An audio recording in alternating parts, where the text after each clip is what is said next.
Namaste, everybody. Hope you're all doing excellent. Today's speaker of our session is Dr. Pradeep Jalil, and our topic of discussion is oxidative stress, food quality in our health.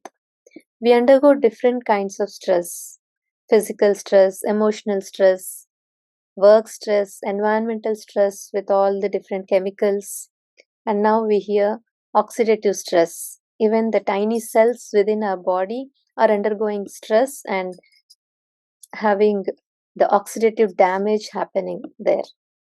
And so, this is becoming the major cause for all the health problems that we are all facing today. Today, we'll listen how even the quality of the foods we eat is the main concern and is the cause for our diseases. I'll just give brief introduction about Dr. Pradeep. His PhD in cancer biology, postdoc fellow from Roswell Park Cancer Institute, Buffalo, New York. He is a senior scientist, educator, and author of several books. He has 30 plus years of scientific experience in developing molecular biology technology to help the food industry test for food fraud, adulteration, contamination, etc. He has attended various international conferences, received patents for his work, and published many scientific papers. He is the co-founder of non-profit organization Uni5 Shakti Foundation, with which I am also associated from the past 12 years. Here, our mission is to provide right awareness to people in all walks of their life to lead them a happy life. He also started Uni5 Shakti schools in India, where Uni5 pattern-based education is taught. Dr. Pradeep gives awareness talks across the globe on all these aspects of life like health, relationships, parenting, education, spirituality, self-duality, and community responsibility, and also gives advices through Uni5 Telegram groups. Currently, Dr. Pradeep is a biotechnology consultant and CEO of Amma Genomics, a diagnostic lab which does and has been started to solve challenges in molecular biology applications and conduct meaningful tests related to antioxidants, oxidative stress, microbiome testing, food testing, etc. Because other regular lab tests just test the specific parameters like glucose, cholesterol, thyroid, but they're not sufficient to get the complete picture of our health. So he practically tests various daily use foods and food products like milk, honey, oils, and also knows the exact scenario of the chemicals used in the market and how they impact us. Over to you, Dr. Pradeep. Namaste to all of you. Thank you, Neelima, for the nice introduction. Thank you. Almost there is a 1 month for Deepavali, and everyone would be wondering why we have to talk about the Deepavali sweets right in September, even before Navaratri. We have to understand that in our Indian tradition, all the rituals and festival celebration starts with the lighting of lamp, but it ends with eating sweets, because in the light of self-awareness, when we realize God, it gives the highest joy and the sweetest experience of life. That is why we end with sweets. Even in any tradition, even when somebody learns yoga, they do the same thing. They light the lamp and then in the end, they give sweets. So the question is, are sweets healthy or unhealthy? Now in the internet, we are bombarded with news that don't eat junk food and don't snack. And now we are confused, is it healthy? The question most people are asking me is, for thousands of years, we have been eating sweets, traditional sweets and snacks in India. And now all of the sudden we are saying it is unhealthy. So please clarify. So this session is about sweets and snacks which we all love. So this is one of the paper published. Sweet snacks could be the best medicine for stress. Now the topic of today's talk is Deepavali sweet stress, and here I'm giving you the opposite. Sweet snacks could be the best medicine for relieving stress. When there is stress, the corticoid hormones increase in our body, and it is linked to obesity, overweight, and also decreases our immunity. But here we see this paper says that it is a best medicine to avoid the bad effects of stress. But they emphasize that it is sugar that is the giving benefit, not the artificial sweetened snacks. So again, I emphasize sugar is healthy. Now, again, there are hundreds of papers being published or nutrients and oxidative stress, friend or foe. So here in Excuse the me, sir. red, I have marked. Sorry Uh-huh. for disturbing. Please share your screen, the slides. Oh, sorry.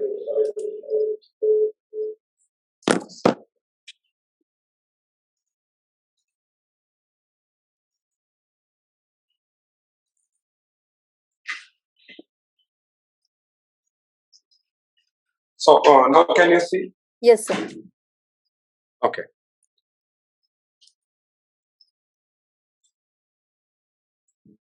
So here in the what I have circled in the red, we see that research all over the world says that dietary carbohydrates, animal-based proteins, and fats are mediating inflammation.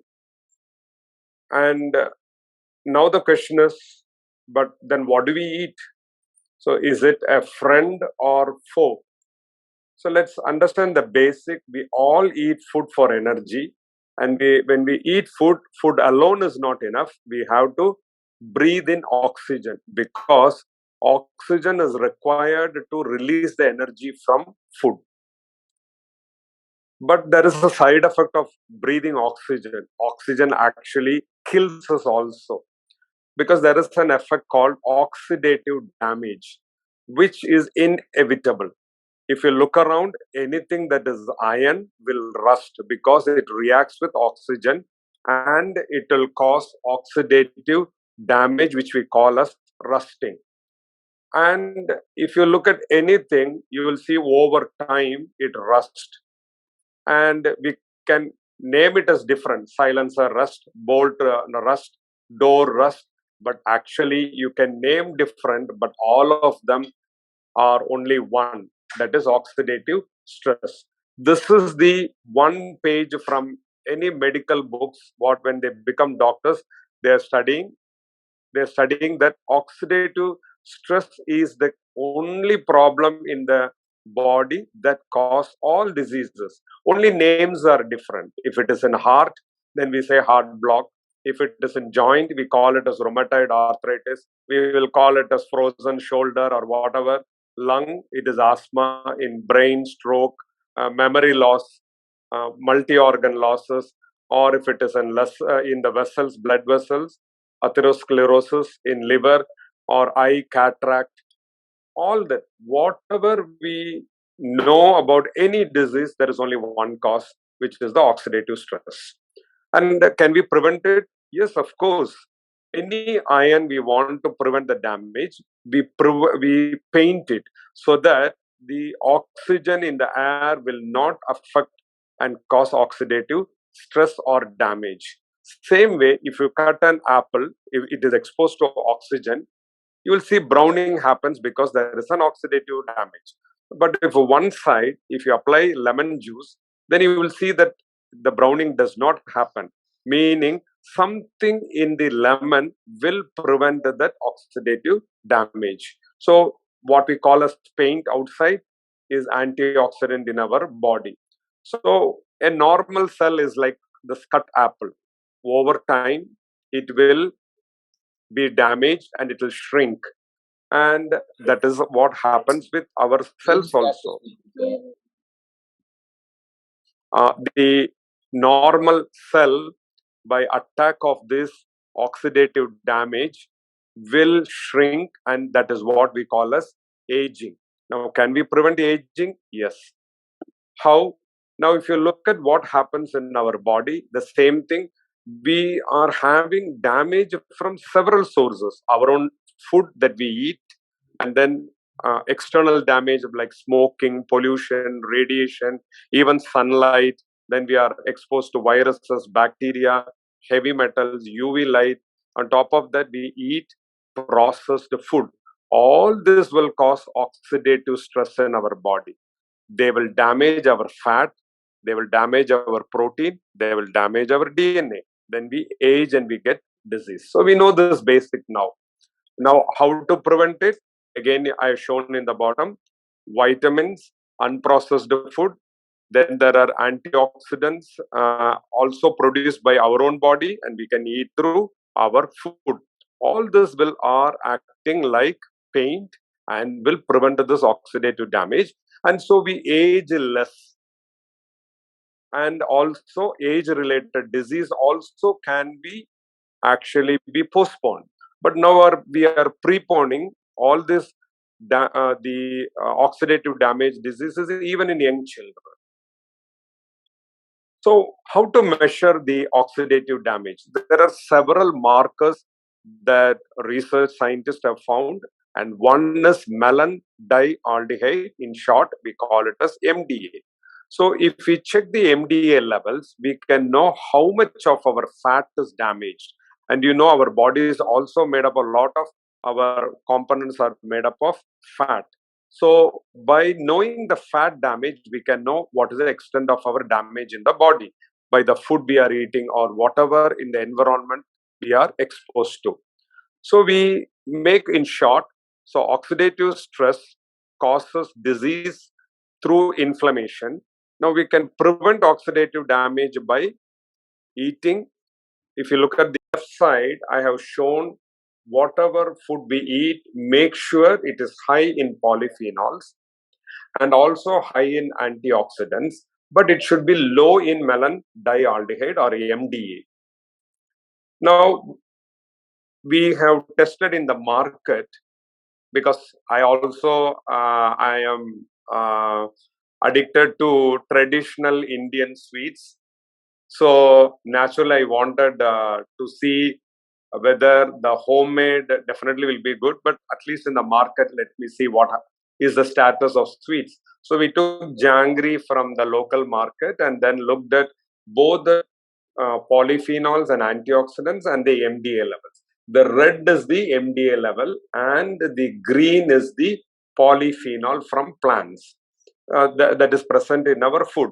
And you can see from janggery brought from 5 different stores, A, B, C, D, E, you will see there is difference in polyphenol levels and MDA. You can see that the janggery from store C is having more red and very low green. So you will know that if you eat, you are eating already damaged one, and it will further cause damage, and you will not be benefited from the sweet, but you are going to cause more damage to the body. Whereas if you look at D and E, they are having more polyphenol and comparatively less MDA. So we cannot still say they are healthy. MDA should be very, very minimal. Now, if you look at my favorite is laddu, and also we tested many products from the market. Are you able to see the laddu slide? Yes, sir. Okay. So very, very not shocking. Tirupati laddu is the one that is D, and you can see very high in polyphenol and very low in MDA. And I was not shocked by seeing the results, because I think Tirupati temple is the only temple in the world maybe having a food testing lab. So I have seen in the documentary of the temple that they check for the food quality. So that is maybe the reason why the Tirupati laddu alone is a very healthy traditional sweet as we see from here. And we also then started looking at many, many sweets like adirasam. And here also you can see various levels of healthy and unhealthy. MDA levels and the healthy polyphenol levels. Kara bundi, mixture, murukku, all that. So I'll just skip. And the major thing is oil, because without oil, we cannot imagine Indian cooking at all. From anything that we cook, we need to garnish with oil. We need to fry in oil. So all these years, we ate bhaji, bonda, murukku, laddu, adirasam, but we did not have this much of diabetes, cancer, cardiac disease and all. It all started in the 50 years or 100 years back when we started using oil or food that are refined. And we checked about this chekannai. All of you know chekannai. So it is a cold pressed way of extracting oil. But we are paying a high price for chekannai. So we wanted to know, really is it chekannai or is it hot pressed? So how do we check it? So in Amagenomics, what we did was we collected various oils. Just I'm showing only 3 here. When we press oil in check with the wooden thing, then heat will not be generated. So the melandialdehyde MDA will not be formed. If it is from the pressed with the machine, then heat will be generated and melandialdehyde will be produced. So you can see that AB, the MDA levels are higher, meaning it is not really chekannai. The C, which is high, which is very, very low in MDA, meaning that it is by the chekannai. So this is one way we will know. And also we have to know that the oil also should be high in polyphenol. So this is a one good oil that we see. And fortunately, we got this from a friend who made for their own purpose. So we know that it is real and we see the values also correct. Now, I'll quickly go through many slides, so that just giving an example that at Amagenomics, we are doing a lot of research to see really the status of food in the market. So we take from the market and we keep checking all type of foods like spices like turmeric, cinnamon, green gram, tea powder, palm sugar, even tooth powders that are natural. And you can see here the polyphenol levels are different. If you take turmeric, don't think all the turmeric are the same. If you take green gram, don't think all of them are the same. The tea powder or palm sugar or tooth powder, whatever we call it as natural and safe and organic or non-organic, they are not the same. So that's the carry on message here. And we also started looking at Ayurvedic medicines. We also looked at Siddha medicines. One example is Swasamridam, which was very promising in COVID times and also good for asthma because it will remove phlegm. But look at from various sources, they are not of the same polyphenol content. So if we take low quality Ayurvedic or Siddha, we may not get the defined benefit, and we are blaming only the medical system. The same with hair oil. So I have hundreds of data like this, but because of time limit, this is what I have shared. But last, we also had an interesting testing in soil also. So we looked at farmers who are saying, yes, we are organic and we use only cow manure and all the natural. We tested it and we found again, all the soils do not have the same polyphenol content. So we know who is real and genuine through this test.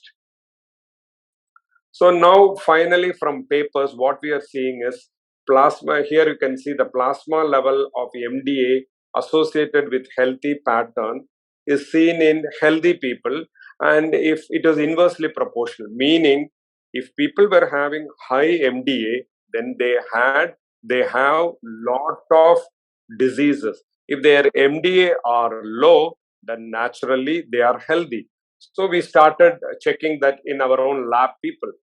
So again, I cannot show all the data, but very briefly I'm showing here. We test for blood, we test for saliva, we test also sperm, because for infertility cases, we looked at polyphenol content, antioxidant content, and melandialdehyde. And if you look at number 7 in red, somebody has, in number 10, somebody has high MDA 51, and they have several diseases, diabetes and heart disease also. So the person is also young, not old. And we also see very low MDA levels in number 3 female, number 19 is amount. So we see all this pattern, but we are able to clearly see that if MDA is high, they are having definitely in their blood also high, they are also having diseases. And this one person who has high MDA, he was saying that every day evening he was eating snacks from the shop. So he could see that there is a correlation. So we are very clear and we are very convinced from various testing that, in short, our blood or saliva should be having high amount of polyphenols, high amount of antioxidants, but should be low in melandialdehyde or MDA. So this is again coming up with the research. Lot of research paper you can see on the left. Just in February 2022, they published again dietary polyphenols and oxidative stress is connected, and also MDA is also connected to diseases. So I'm not reading all this, but I'm giving you the just the flow, where this is the stage of process flow for most of us with diabetes. Whoever have diabetes, in our family, we see this pattern. Initially, they start with insulin resistance. They go through a stage of pre-diabetes. Then they become or diabetes 1. Then they go to type 2 diabetes. And then finally, it is very difficult. They will end up with so many other problems.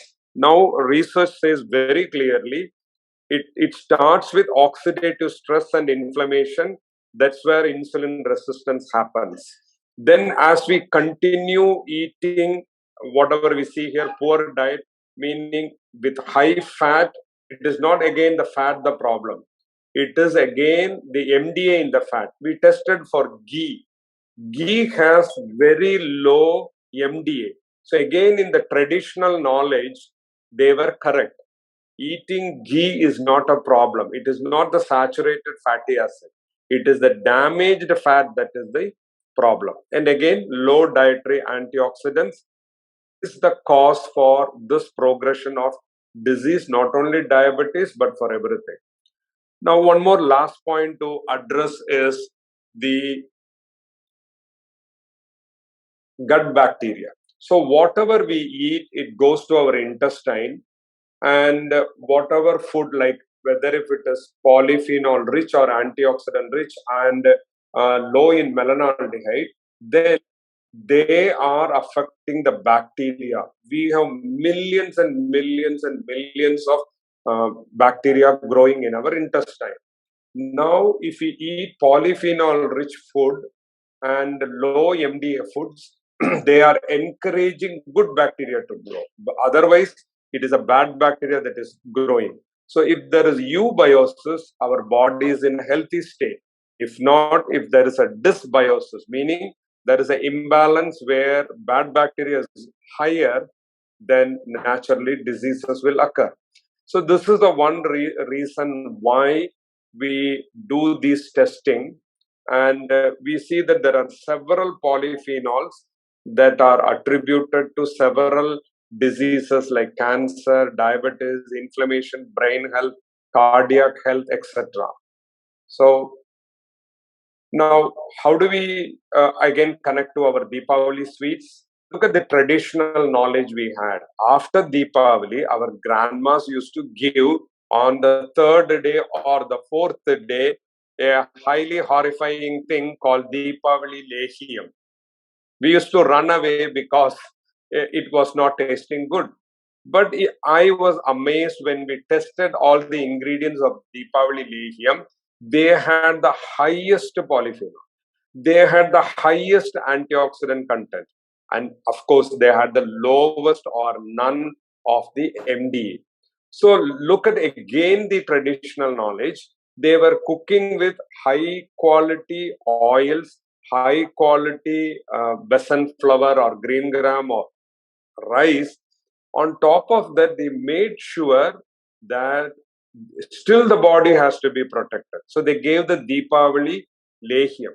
So now in Kapila Nalam, for many years we have been making, actually we made it for our own health, our own family. Then when people started, we asked them Kapila Nalam to make for the public, and they have been making this.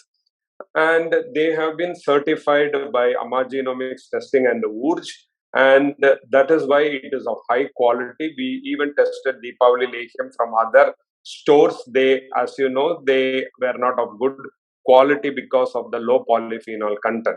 And briefly in URJ, why we have this URJ is because we don't know whether all this testing, that nutritional facts that we see or calorie content that we see in the food package is alone enough. We do not know how much genuine it is.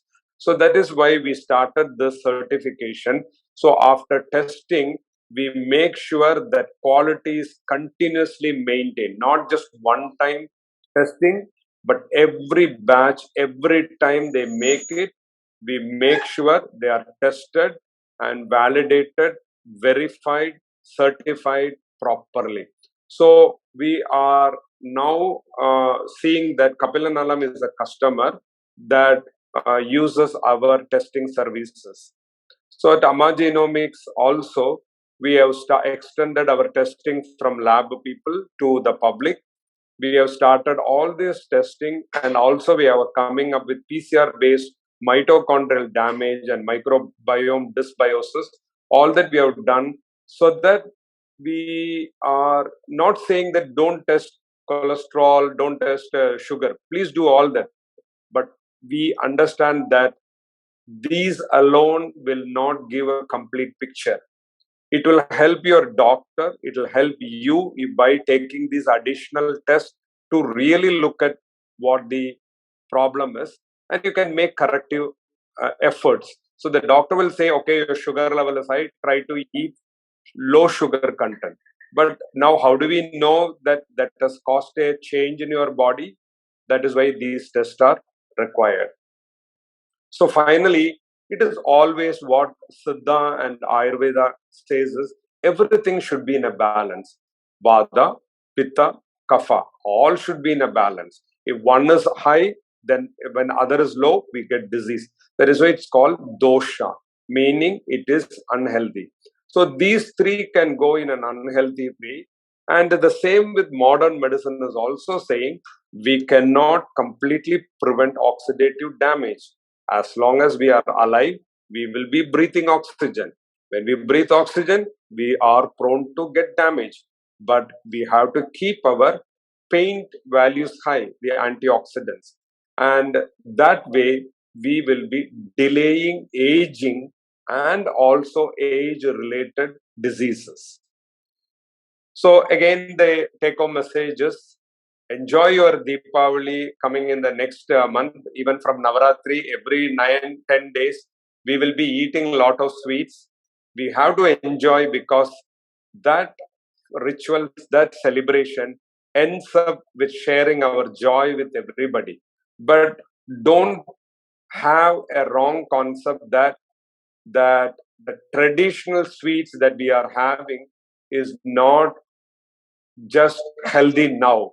We have to make not only the recipe of the tradition for laddu, bundi, murukku and all, we have to have the same quality as we used to have. Then we will be having health by eating these snacks. So again, we have published papers. We have other research scientists showing that there is really no harm in sweets and snacks as long as they are high in polyphenols and antioxidants and very low in MDA. So thank you very much for listening to this talk, and I'm open for questions. I purposefully made it very short so that people will have doubts to be cleared with this talk. I'm open for questions now. Thank you very much, sir. So a few of the participants requested they would like to see the beginning slides which we missed. Could you please show them? Okay. So which slide should I The first show? ones. Yeah, the first beginning ones. Yeah. Yes, from here. So just So quickly keep showing. Even before we were able to see the oxidative stress. So this is the very first slide. Yeah. So this is what I showed about Deepavali. And then we asked about health. Sweet snacks could be the best medicine for stress. And I've shown the reference which University of Cincinnati has done the study. And then they have shown that we have to really eat the sweet. Do not take any artificial sweetness, which many people have been taking, and they end up with psychological stress, depression, mood swings. All this happen because people are thinking we can avoid sugar. We cannot avoid sugar because glucose is the life energy source for us. So that's what. And then the slide, again, I'm showing the paper. Can I keep skipping? Yes, sir. And then I showed this one that when we eat food, we also have to breathe in oxygen. Can I skip? Yes, sir. And then oxygen kills because of rusting. And then I'm showing that wherever iron and oxygen is there, iron is a very strong thing, right? That itself is damaged by oxygen. The same thing our body can be very strong, but it will be damaged by oxidation, by oxygen. And I was showing the picture of how a well-built car over time will be damaged. But proper maintenance, see that car, they didn't paint it often, right? That's why it went up with so much of damage. And this is from the medical books I have taken, that there is only one problem for the whole body, oxidative stress. And all the diseases in different organs are all different. Can I skip? Yes, sir. And again, painting. Anything that is rusted, we should paint. Same as our body, same pattern. So we paint with antioxidants. Antioxidants. And in nature, everything. So chekkanai or any oil, coconut oil or sesame oil, comes with vitamin E rich thing. But we are refining it. It's like buying a car or a motorbike and scraping all the paint. And what do they use? Then your bike or car will become rusted soon, right? That's the thing. So here also you can do this experiment in your home. We do for Uni5 school children. We cut an apple and immediately apply lemon one side, and one side we don't, and they clearly see that there is an oxidative damage happening without the paint. So you can see how the apple is shrunken. Same with old age, we shrink, our skin gets shrink, everything because of oxidative damage. So then, should I stop or continue with this? Continue, sir. We didn't see all this. Pradeep, can you tell that what are the antioxidant elements? Antioxidants, very good question. So antioxidants are mainly vitamin C and vitamin E. Vitamin C is very, very rich and abundant in citrus. That is why in the tradition, for any drishti or anything, we use lemon, right? That is also, it's not just alone a ritual. It has an effect on ritual, but we also mean to that we have to take vitamin C every day. Meaning lemon we should be drinking, or orange, and pickles also. Now fancy pickles have come, gonguru pickle and all, but really it should be the nartanga or the lemon pickle. Then vitamin E is very, very abundant in sesame seeds, black seeds. That is why for Pitru Tarpan, we offer yellow because or sesame seed is connected with genetics. So our Pitrus and we have been connected genetically.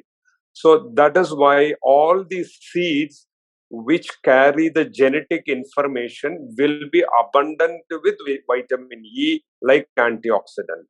So then other antioxidant or all these polyphenols that are present in all the plants. So all the plants produce antioxidants and polyphenols. So any food, fruits, vegetables, spices, nuts, anything that you eat, rice, millets, they are all rich in polyphenols and antioxidants. People, when they get diabetic, they switch on to millets and they see a difference. Actually, the secret is millets are also having sugar content, but unfortunately, we don't polish millets much. So we are eating antioxidant and polyphenols more in millets. So people immediately get benefit, and they now started making millet laddu and all that. But that is good. But what we are saying is we can still eat our traditional bundi laddu and all, provided they are also high in antioxidants. So could you please explain difference between the antioxidants and polyphenols? Very good question. So polyphenols are produced by plants. Why? Because they are exposed to the environment more than us. We live in a sheltered house, but look at the plants. They are exposed to morning till evening, amount of sun rays, ultraviolet rays. Oh, we'll all go from white skin, we'll become black. We don't like the cosmetic, but the plants have to stay fresh. So what they do is they produce these polyphenols. Some of the polyphenols will have a function called antioxidant, meaning like paint they will act. And other polyphenols will have different function. They will protect the plants from viruses, bacteria, fungi, etc. Because if you look at the turmeric plant in the farmland, it is exposed to viruses, bacteria, and fungi. So what it will do is it will produce a polyphenol called curcumin, which will protect the plant from viral attack and bacterial attack and fungus attack. It will also protect from sun's harsh radiation. It will also protect itself from oxidative damage. So curcumin is one of the rarest combination of a polyphenol which will have both the functionalities. It will act as an antibacterial, antiviral, antifungus, anti-inflammatory, and also as an antioxidant. But if you take vitamin C, it is not a polyphenol, but it has only antioxidant role. So if I don't confuse you, I will repeat that all these are produced by the plants. Some of them will have only one function called antioxidant, like vitamin C, vitamin E. But there are some polyphenols like turmeric, in the curcumin in turmeric, cinnamaldehyde in cinnamon. So all these will have both the roles, antioxidant and the polyphenol protective role. Got it, sir. And polyphenols are also the food for microbiome, the good bacteria. Very correct. These polyphenols, that is what the difference of prebiotics and probiotics. Let's say you take curd or yogurt, it is rich in lactobacillus. Then you drink it, it is a probiotic. What is a prebiotic? If you take green vegetables like kirai, they are rich in polyphenols. They will promote the lactobacillus growth in your stomach, in your intestine. Then they are called prebiotics. So you can do, I will again repeat, you want the lactobacillus in your intestine to be more, they are healthy. Now, how do you promote it? Two ways. Either you directly take lactobacillus in the form of yogurt and buttermilk, or you eat more of green vegetables, then the lactobacillus there will have a happy food for growing. If you eat refined foods which are low in polyphenol, then there are some bacteria called bacteroids. Prevetola, and all these microorganisms, they are bad bacteria. They will cause more inflammation. So that is the difference between prebiotic and probiotics.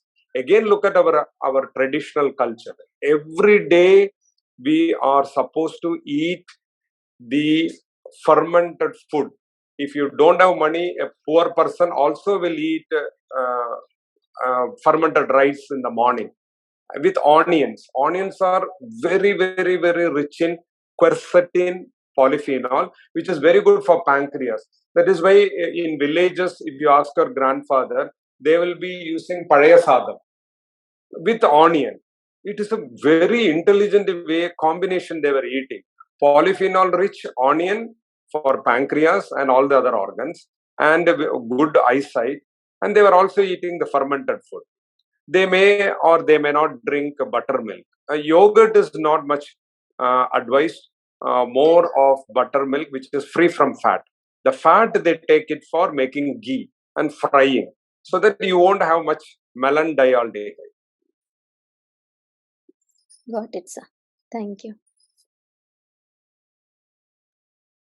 So the ghee that we consume will have the good microbes, or won't it have when we consume? Then that is another one. Another term, it is called the parabiotic, meaning you kill the microorganism, then you take only the fermented products, like ghee, where the fat is broken down to acetic acid, propyl alcohol. All these products are formed. They are controlling our genetic system. So they are called parabiotics. So I am giving three terms. Prebiotic, where you are giving the food for good bacteria to grow. Or you take probiotic like yogurt, buttermilk. That is already, you are taking the microorganism as such. Then para is you kill the bacteria and take only the good products they produce. That is ghee. Then if you fall sick, look at again the wisdom of our grandmas. When you fall sick, they won't give you buttermilk. They will put turmeric and boil the yogurt so that all the lactobacillus killed, but the products are taken. That is what is called parabiotics. Because that time already you are having phlegm and you don't want the lactobacillus to be taken when you have fever, but they will give the yogurt with heated and killed. It's all, everything is so ingenious in our tradition. Very much, sir. I think best is to go with our traditional foods and cultural foods.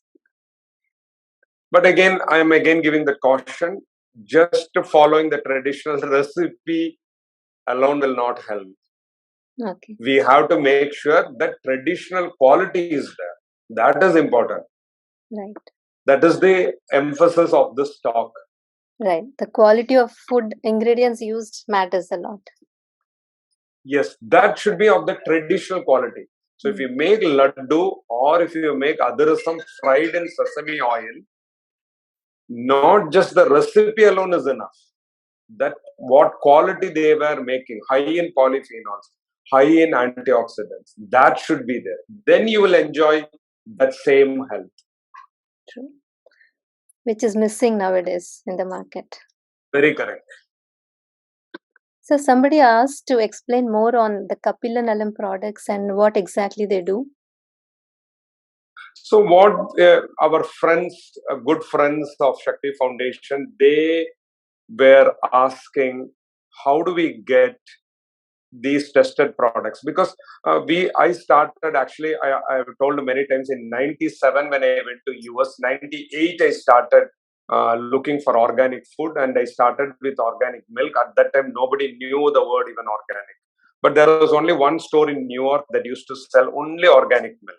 Then in 99, when I got married and when I was with Priya, she asked more of organic and we couldn't find. But when we moved to Iowa, there was a store that had more organic and we started getting turmeric and spices. Then by 2010 and 12, lot of organic products came into the market. That was the time she asked me, I'm confused now which brand to buy. And that also made me think, how do I know which brand is there? Earlier, I had no choice. There was only one milk organic, and I had to buy only that one milk. But in 2010, then I started testing. I used to send the samples from US to India in a lab and ask them to do the polyphenol testing and antioxidant testing, but they could do only the polyphenol. And then that time I knew which one was good. And so our Shakti Foundation friends used to ask me, please tell which one is good. But I said I cannot tell in public. Then that's how they all decided to form shop awareness. Unfortunately, that couldn't materialize because there was no big public support. People did not give a big public support. Then it was natural that anybody cannot keep pumping in money. So that was dissolved. But luckily now, Kabilan Alam, they have taken over. So Kabilan Alam is an online store now. They sell only tested product from Genomics and certified by URJ. So you can see that all these products are best in the market, whether it is spices, ghee, or anything, Ayurvedic medicines, everything is tested and certified. So that is about URJ. And Kabilanalam is an online store where our friends are doing that, and they make sure. And we also now, my family, we buy only Kabilanalam products because whatever we test and the certified, we order it from Kabilanalam because they are sourcing from different farmers. They send it, test with us, and the best one they are selling. So we know for sure we can just forget it. Searching for any good food, we just go to the Kabilanalam, we order it. Great. Dr. Pradeep, you were stressing on using sesame oil for making this, sweets and all that. There are some people who make it using groundnut oil instead of sesame oil. Which oil do you think is the best when making these kind of sweets, like laddu or whatever it is? Oh, excellent question. So the tradition is ghee because say now the whole thing is shifting. Earlier, the Western corporates or companies, they were more saying about olive oil and all. Still, olive oil is good, no doubt about it, because of its polyunsaturated fatty acid. But the problem is that if you heat it, it is going to produce more MDA than any other oils. That is why for salads and those things, olive oil can be used. You cannot use it for any Indian cooking. Then you are damaging yourself. But for Indian cooking, the lowest polyunsaturated is ghee, but it is high in saturated fatty acids. So you can use ghee. All the other options are coconut oil, sesame oil, and groundnut. In that, sesame has a good balance of polyunsaturated and saturated. Also, coconut oil. These two are the highest or the best, I would say, the coconut oil and the sesame. See, we have to understand that each has its own quality. Coconut oil is very good for brain and all because it has a short fatty acid chain called lauric acid. It can pass easily through the blood-brain barrier and go into the brain. So it's very, you would have seen people reporting for memory problem, Alzheimer's disease. Coconut is very good because the fatty acid is very short. So it can go, it's like in a heavy traffic, a lorry and a bike. Who can go through the traffic naturally? The lorry cannot go because it's huge in size. Whereas a bike can pass through these gaps and go. Same way, coconut oil has lauric acid. It is only, I think, 10 to 12 carbon atoms. So it can easily get into the brain. Whereas sesame oil has stearic acid, I think it is 18 carbon atoms. It is a little bulky, so it don't go much into the brain. So, but it is good for all other organs. So both these oils are really good. Now, what about groundnut? Groundnut oil is good but it has got another functionality. It is little higher on certain polyphenols, so that is good. Now look at the traditional wisdom. For some type of sweets, we use coconut oil. Example, for appalam, papadam and all, we do that. And for adirasam and all that, we use the sesame oil. And for murukku or anything related like that type of sweets, we use the kadalannai, the groundnut. So it is a combinations they were using for different. So you enjoy different taste of these. Also, you get the different health benefits of these oils. So you cannot say which is the best or so, but Nallanai is supposed to be superior because it has an equal balance of all this. Why are heart patients prevented from having many, these kind of oils or ghee? Now things are changing. It is a old wrong knowledge. Like earlier medical science was saying, oh, appendix is not a useful organ. They used to cut it. Tonsils was not a useful organ. You cut it. If there is a throat pain, cut the tonsils off. Now they have told we have to rewrite the medical text. Appendix is a very, very useful organ. Tonsils is a very immunoprotective organ. So now they've changed. They made a mistake. Now they change the medical books. The same thing, they used to think that oils are bad for heart. Now, if you look at all the modern research, they're saying that it is good. But what now doctors are saying, we should clearly understand. We should not misunderstand. They are saying don't use refined oils. Don't use refined carbohydrates. Don't use refined sugars. Use whole grains, whole unrefined oils and fat. I mean fat or proteins, anything. So that is the reason why they were saying now things have changed. No, there is also people, the doctors generally allopathic doctors say it's better to avoid having deep fried stuff, even if it is made of wholesome oils. They are correct, but they are also correct only from one angle. They are seeing that, which we are shown in these slides, and also many research scientists also show that when we fry, I didn't show many slides. We have like 10 or 20 hours of discussing material we have. We compared with frying appalam with refined oil and unrefined oil, meaning the checkered. We see a huge difference. That is how I was able to show my mother-in-law and convince her that there is no problem in eating appalam. It is a problem when we fry it in refined oil. The MD is very, very, very high. But the moment the same appalam is fried in sesame oil, checkered, the MD is low because there are protecting things, right? I will tell you a simple example.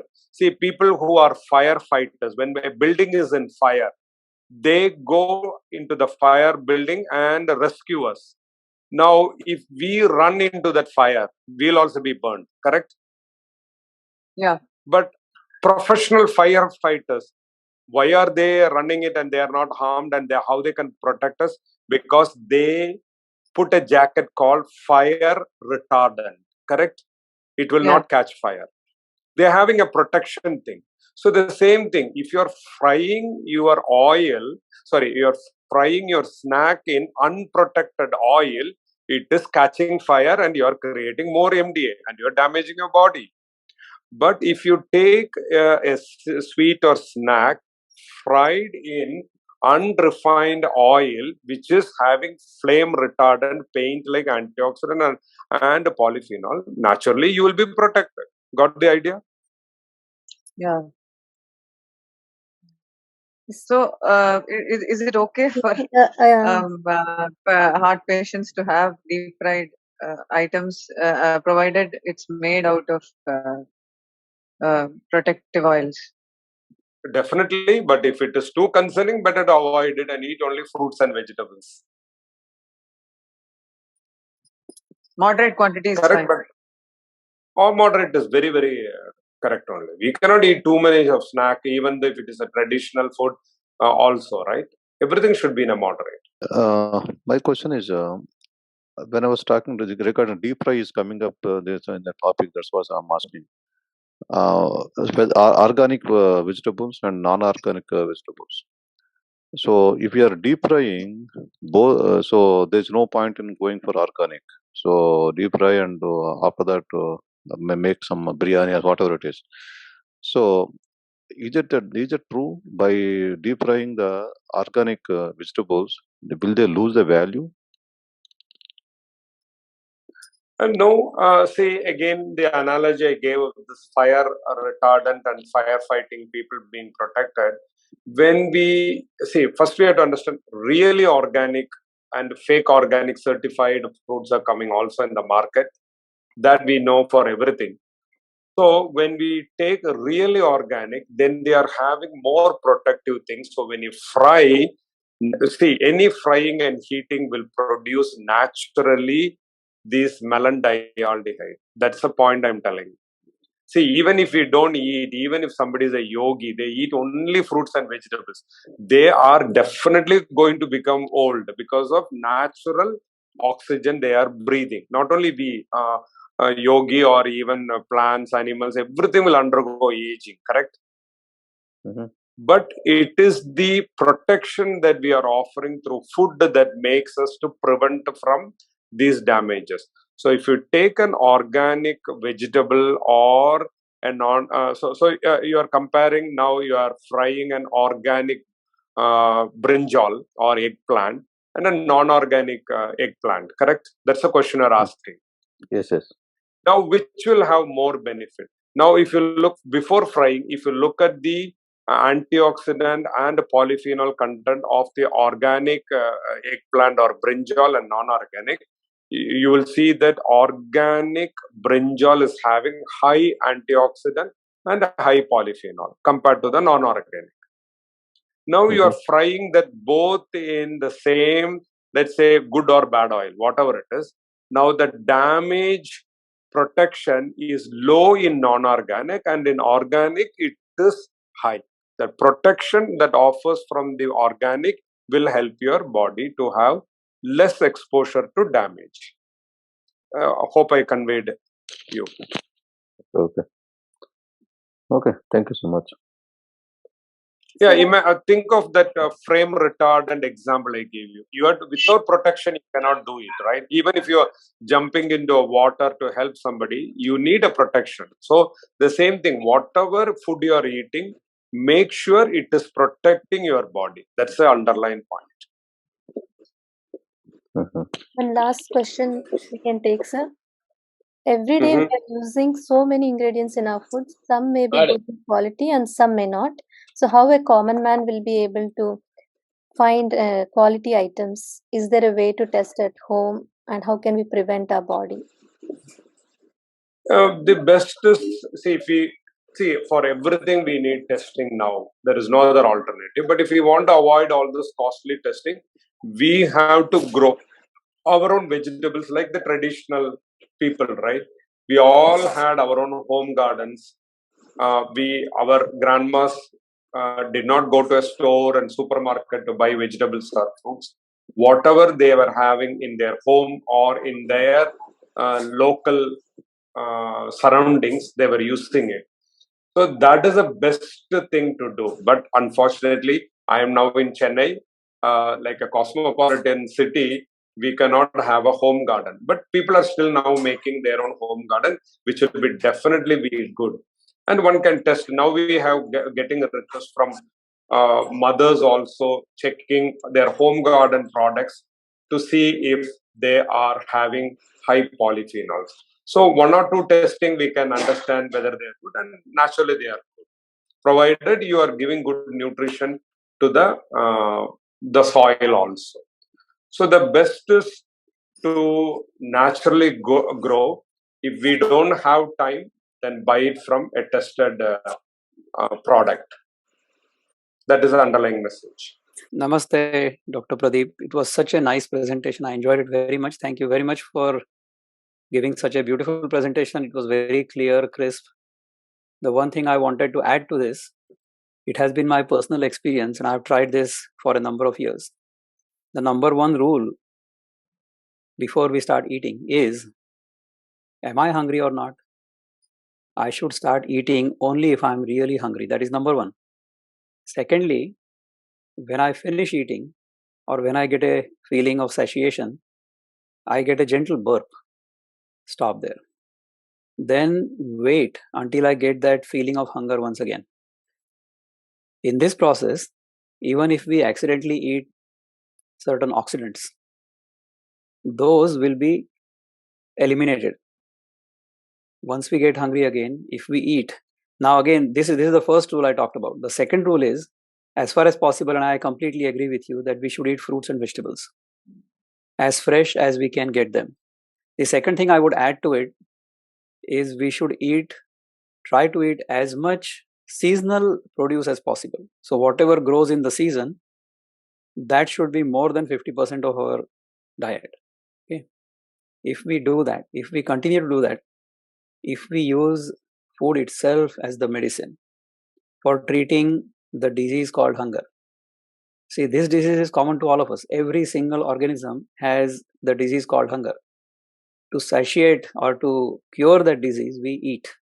So when we use the food as medicine, when we use whatever is grown locally, seasonally, and eat only when hungry and stop when we are about half full, when we get the first burp, then if we don't know how to test the food, or how do we know that something has oxidant or something doesn't have, that knowledge is not, see, that knowledge first of all is very specialized, because you are a specialist, so that's why you understand, but the common person does not understand these things. So if we follow these rules, then the theory of course is phenomenal. I mean, I understood it. I happen to have a PhD, I have done some research, so I enjoyed your presentation very much. But I'm trying to be the common man's advocate, not the devil's advocate here, the common man's advocate. So for them, if we add these practices that I just spoke about, I think that would be a great addition to whatever you've told us so far. Thank you very much once again. Thank And you. thank you, Nilima, for allowing me to speak.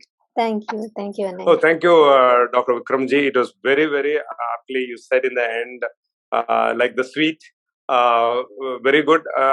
Actually, because of this session is only focused on this.